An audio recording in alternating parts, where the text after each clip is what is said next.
Oke, ketemu lagi sama gua. Sekarang kita bikin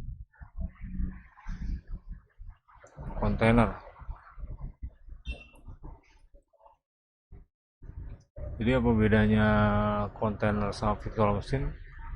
Bedanya itu yang paling sederhana adalah kalau kontainer itu berdiri di atas virtual machine. Nah, biar kebayang dia berdiri di atas virtual machine itu eh, kita bisa mulai dari sini gimana caranya bikin kontainer.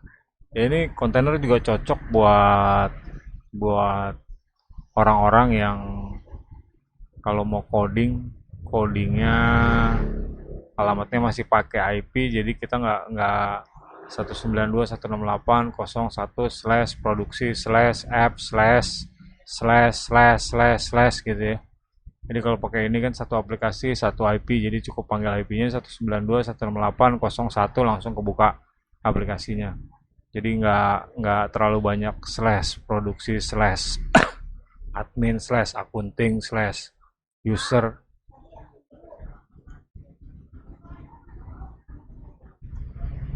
Oke, gue lanjut. Jadi kalau aplikasinya masih monolit, terus masih panggilnya pakai IP, ini juga cocok. Jadi, cuma lu bisa pakai macam-macam fitur, lu bisa pakai virtual machine, lu juga bisa pakai kontainer. Tapi bedanya kontainer kalau kita bicara lisensi, lisensinya lebih sedikit ya, karena lu cukup kalau lu mau pakainya Windows ya lu bayarnya sekali gitu, terus kontainernya ada macam-macam di atas Windows itu. Misalnya Docker gitu ya.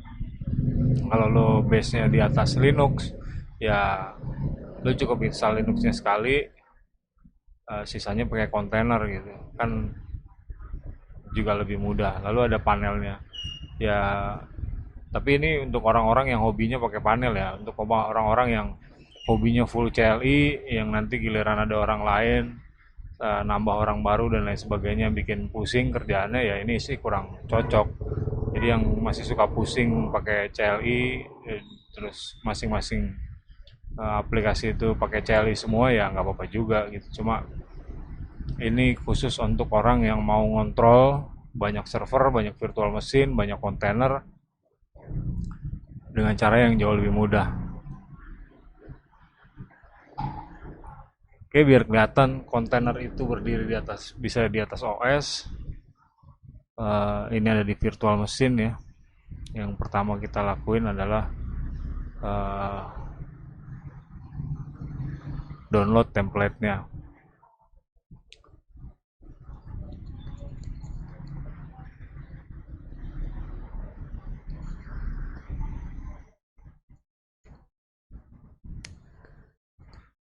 Jadi sama seperti virtual machine, cuma kalau virtual machine itu eh, ISO-nya masih bisa diinduk, sementara kalau di sini ISO-nya mesti di-upload, di-upload. Contohnya ISO itu image ya, image yang berisi OS. Contohnya misalnya gue coba upload Debian gitu ya. Nah, di sini tinggal klik upload. Cuma kalau kalau begitu juga dengan kontainer ya, kontainernya ada template-nya seperti ISO gitu ya. Jadi ini tinggal klik, nanti template-nya ada di mana, tinggal di-upload. Tapi ada cara lain, yaitu yang sudah disediakan sama Proxmox, appliance-nya Proxmox itu lu tinggal klik template, nanti lu pilih di sini ya apa yang mau dipakai. Misalnya ini ada kotak Vendora juga nih, kotak Vendora yang sukanya kotak Pandora ya bisa pakai ini. Oke, gue lanjut lagi ya, begitulah kalau siang-siang banyak intermezzo ya, entah dipanggil bocah, entah dipanggil suruh ke pasar dan lain sebagainya. Jadi ya dimaklumin aja kalau kalau ngerekam siang ini ya begini, kalau kerjanya siang ini begini. Ya lanjut, gue coba download eh, Ubuntu misalnya ya. Bisa juga Debian nih, Debian ada Debian 8, ada Debian 9 sama Debian 10 ya. Ini contoh kita pakai Ubuntu nih. Tinggal klik download, nanti dia jalan. Ini lagi proses ya. Nah, proses download ini kalau di anak zaman now nyebutnya, ya gue nggak tahu apakah dari dulu juga sama, nyebutnya repo. Jadi kita download, bedanya Linux sama yang lain tuh, Linux kita download gitu ya, atau FTP. Jadi ada file di komputer lain yang lu mesti tarik dulu baru bisa lu install. Di Windows juga ada, contoh kayak mau install .NET gitu ya. Eh, mau install apa lagi ya, pokoknya packagingnya punya Windows yang mesti streaming ya, dia kayak gini prosesnya. Ini tinggal ditunggu aja, tergantung koneksi internetnya. Jadi walaupun komputernya kencang, walaupun prosesornya bagus, tapi kalau internetnya lambat gitu ya, ya mesti sabar juga. Oke, kita tunggu. Ini kayaknya agak kencang nih, sore nih.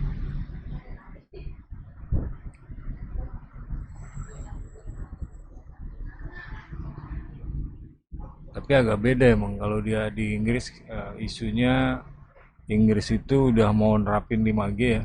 Jadi speednya bakal 1 GB per second. Jadi download-download kayak gini udah, komputernya itu kayak komputernya ada di rumah gitu. Atau komputernya ada di sebelah komputer kita gitu. Jadi kencang banget kan, bisa bayangin. Suatu saat juga gue pikir IoT bakal bakal nyampe juga ke sini. Cuma momennya memang bukan sekarang. Dan karena penghasilan orang Indonesia juga mayoritas masih kecil ya. Jadi IT itu masih masih masih terlalu murah, kecuali kita ngerjainnya buat orang asing mungkin jauh lebih mahal harganya. Kalau ngerjain buat di lokal kayaknya ya untuk perusahaan tertentu oke lah ya, tapi mayoritas sih masih bayarnya masih murah-murah aja. Dia nggak tahu juga gitu. Apalagi kan ini resource-nya banyak gitu. Jadi orangnya banyak, yang bisa banyak gitu. Beda sama keahlian tertentu yang spesifik gitu. Keahliannya jarang gitu. Tapi kalau keahlian dia itu jarang juga, mau nggak mau biasanya ngikut ke perusahaan. Karena lu mau jalanin sendiri juga kemungkinan agak susah. Karena butuh biaya yang cukup banyak. Kayak kalau duitnya kurang ya nggak jalan juga usahanya. Tapi kalau yang mau nekat ya bisa juga.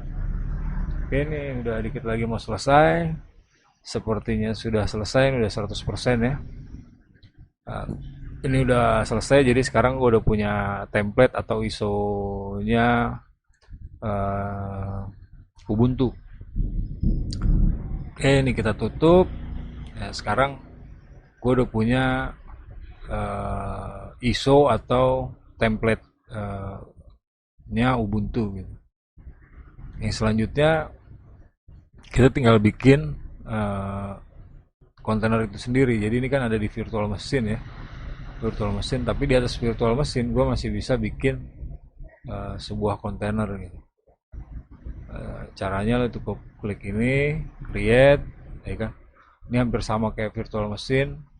Ini ID-nya, ini hostname. Hostname itu kayak misalnya suratpengantar.com atau transferaja.com. Terus ini password.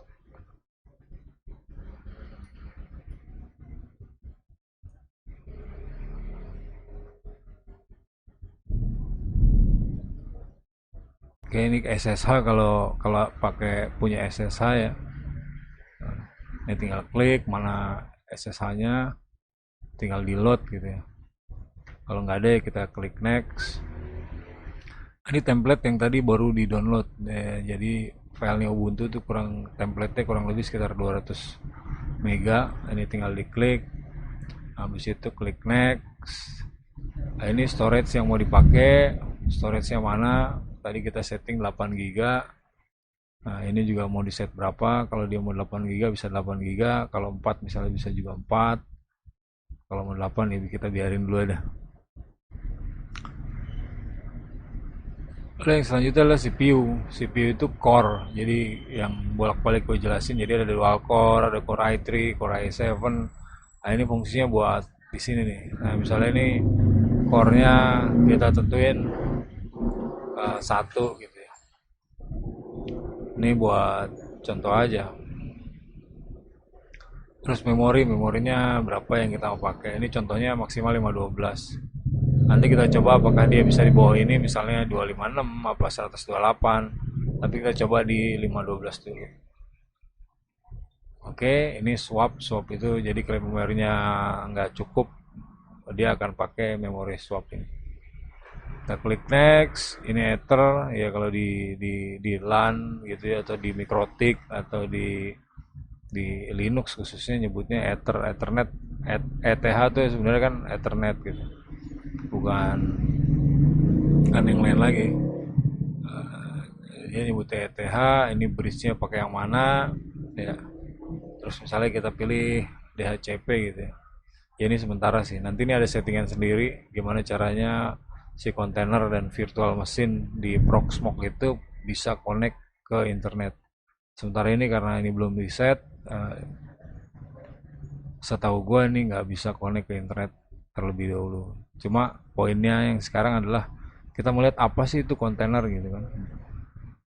Nah, ini DNS. Nanti kalau lo belum paham DNS ya nanti kapan-kapan gue jelasin apa itu DNS. Lalu yang terakhir nih confirm. Jadi ini summary apa yang kita set tadi nih. RAM-nya 512 ya. Core-nya 1. Jadi yang dipakai itu cuma ini sama ini.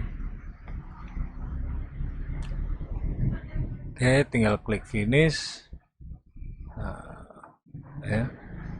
Dia lagi create, kita tunggu dulu. Ini tergantung kemampuan komputer masing-masing. Jadi kalau komputernya kenceng ya dia cepet. Ya, kalau komputernya terbatas ya kayak gue nih speknya terbatas, ada Core i3, RAM-nya juga cuma 2 GB ya. Dan ini juga cuma buat demo ya, harap sabar-sabar. Tapi setidaknya kan ini bisa memberikan gambaran gitu. Gimana sebuah aplikasi atau komputer itu berjalan. Ya, harap ditunggu aja. Kayaknya agak lama. Gua pause dulu kayaknya.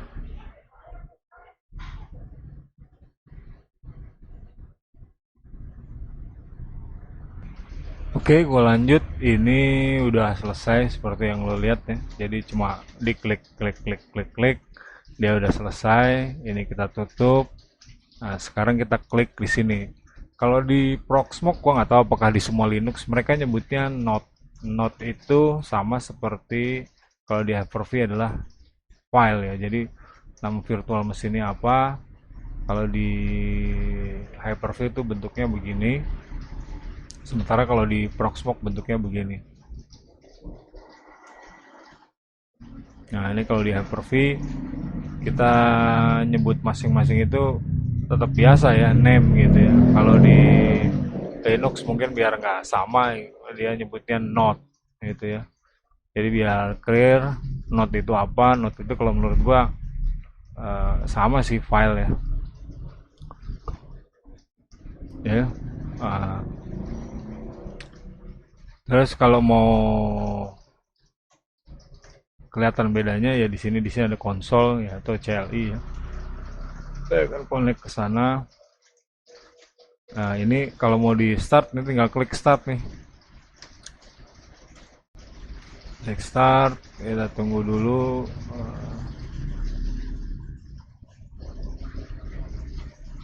While already running, dia udah jalan.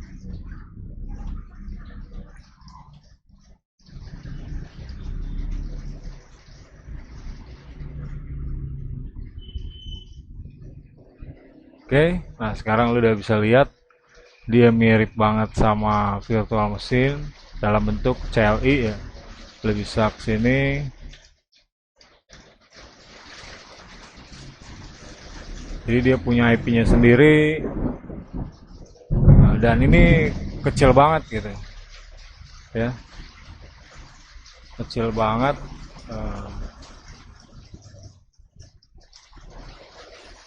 Yang bisa di install ke sini.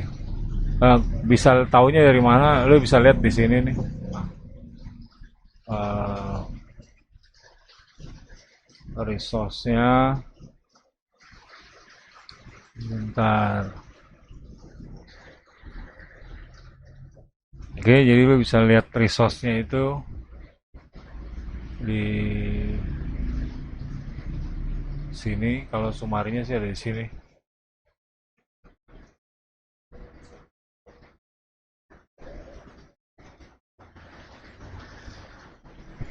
Oke, lu bisa lihat sumarinya dari sini. Dia satu CPU ya, persentase kepakainya masih belum. Terus memori yang kepake itu kecil juga ya. Cuma 29, berarti nanti habis ini kita coba di 128 apakah dia jalan. Ini swapnya dan ini storage yang dia pakai ya. Jadi kita bikin 8 GB, dia cuma pakai 50 mega. Ini kecil banget. Oke, balik lagi ini ke konsol ya. Lo udah bisa login. Gua exit dulu. Jadi kalau mau install Apache ya tinggal apt get update gitu ya, update dulu.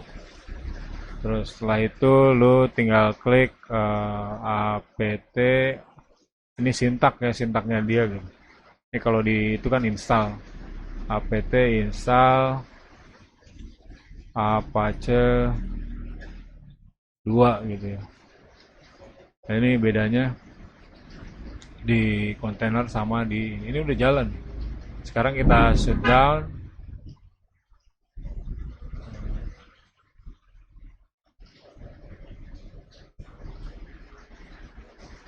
Oke, dia udah disconnect. Kita bikin lagi satu kontainer lagi. Kontainer kedua.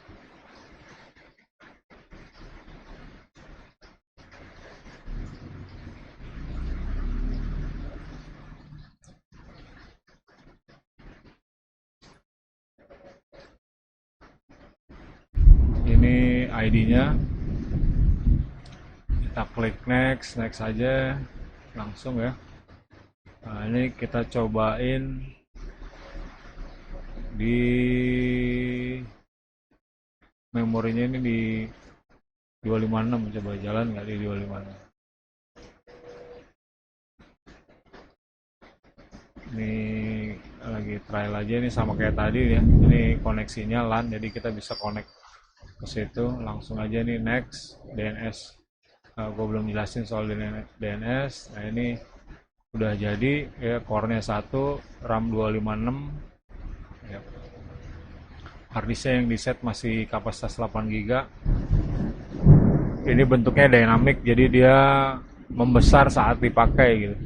Jadi kalau volumenya belum dipakai ya dia cuma 50 MB. Kita klik finish, dia akan create sama seperti tadi. Ditunggu, ini gue pause dulu biar bisa langsung aja nanti kalau udah selesai. Oke, gue lanjut. Ini sekarang udah selesai ya. Lo bisa lihat di sini tes oke. Jadi dia ini seperti text manager kalau di Windows. Jadi lo bisa lihat dia udah selesai apa belumnya, adanya di sini. Tadi yang baru kita buat kan 101, lo klik di sini. Nah, ini 101 ya. Ini resource-nya dia, kalau belum dia apain lo bisa lihat nih. Harddisknya kita set tadi 8 GB, RAM-nya kita cobain di 256. Sebenarnya ini juga bisa diubah-ubah, jadi nggak perlu bikin baru ya. Dia ada controllernya buat ngatur resource. Balik lagi, sekarang kita lagi nyoba biar tahu apa itu kontainer. Dan apakah dia bisa jalan di atas OS dan di atas virtual machine. Ini udah nyata bahwa kontainer bisa jalan di atas virtual machine. Tapi virtual machine ini kan gue bikin Proxmox di atas virtual machine. Gue belum tahu apakah gue bisa nginstal virtual machine di atas virtual machine. Sepertinya sih enggak ya. Tapi nanti kita lihat kalau resource-nya cukup Cuma karena resource gua nggak cukup, kayaknya nggak tahu udah bisa apa enggak. Oke, kita coba yang CT101, apakah dia mau jalan di RAM 256. Kita tes ya.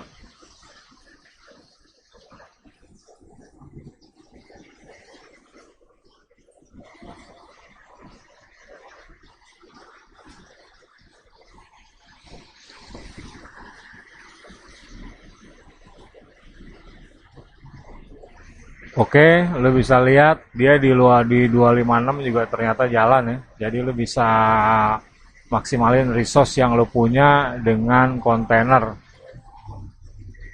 Nah, ini kalau mau dites kita bisa lihat masuk root, terus ini masukin passwordnya.